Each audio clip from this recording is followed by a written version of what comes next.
একটা পরিশ্রম করে এত পরিমাণে পড়াশোনা করতে হবে যাতে ইন ফিউচারে কেউ কখনো তোমার এই অ্যাডমিশন নিয়ে কথা না বলতে পারে। তুমি কি সেই সেম মানুষটা না যে এই সিজনের শুরুতে বুয়েট, ঢাবি বাদে অন্য কোনো কিছু নিয়ে চিন্তা করতেছিল না? তুমি কিন্তু সেম মানুষটা, তুমি কিন্তু সেম ওই ছেলে বা মেয়ে যে চিন্তা করছিলে ঢাকার 3টা মেডিকেল বাদে অন্য কোথাও গেলে ক্যারিয়ারে কি করব। সেই সেম মানুষ কিন্তু আজকের এই লাইভে এসে কমেন্ট করতেছো একটা পাবলিকে সিট চাই। বাস্তবতা অনেক কঠিন, রিয়ালিটি ইজ অফেন ডিসঅ্যাপয়েন্টিং। এই জন্য বলতেছি যে পারফেকশনিস্ট হয়েও না।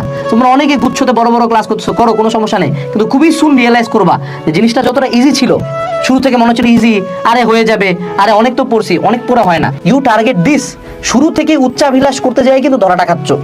যেই স্টুডেন্টের লিটারালি কেতাবের ম্যাথ মিলাইতে পারে না, ও মনে করো কোনো একজন বড় ভাইয়ের যে কোনো এক বুয়েটের ভাইয়া লাইভে এসে বসে আমি টিনের চালের ঘরে থাকতাম, আমি 3 বেলা না খায় থাকতাম, আমি বিড়ির আগুনে পড়াশোনা করছি, আমি হলাম নিউজ পেপার থেকে ক্যালকুলাস শিখছি, এখন আমি আছি বুয়েটে।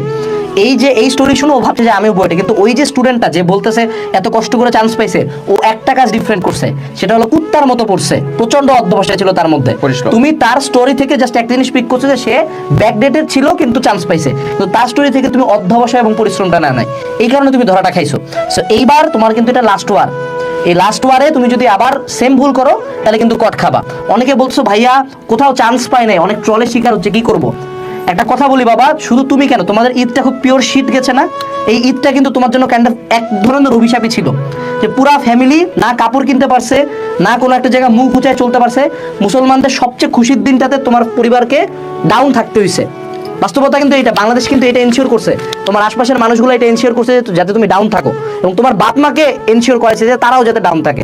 তো সেক্ষেত্রে আমার অনুরোধ একটাই থাকবে, সেটা হলো হাজি দানেশের ক্ষেত্রে তোমাকে একটা টান দিয়ে একটা পরিশ্রম করে এত পরিমাণে পড়াশোনা করতে হবে যাতে ইন ফিউচারে কেউ কখনো তোমার এই অ্যাডমিশন নিয়ে কথা না বলতে পারে। হাজি দানেশে যারা পরীক্ষা দিবে তারা তোমার চেয়ে কেউ ডিফারেন্ট না, এরাও কোথাও চান্স পায় নাই, বাট এইবার যারা চান্স পাবে তারা শুধুমাত্র একটা কারণে চান্স পাবে, একে তারা বেশি পড়ছে, দুয়ে তারা অনেক বেশি কোশ্চেন সলভ করছে, আর কিচ্ছু না।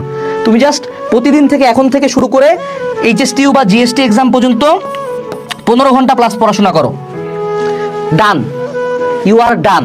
এর বেশি কিছু করতে হবে না, 15 ঘন্টা। এখন বলতে পারো হ্যাঁ 15 ঘন্টা পড়া পসিবল, তোমার ভিতরে জেদ থাকলে মানুষজনকে আমি দেখছি 5 ঘন্টা ঘুমায়, 20 ঘন্টার মধ্যে খাওয়া ঘুম নামাজ বাদে বাকি পুরা টাইম পড়ছে, ঠিক আছে?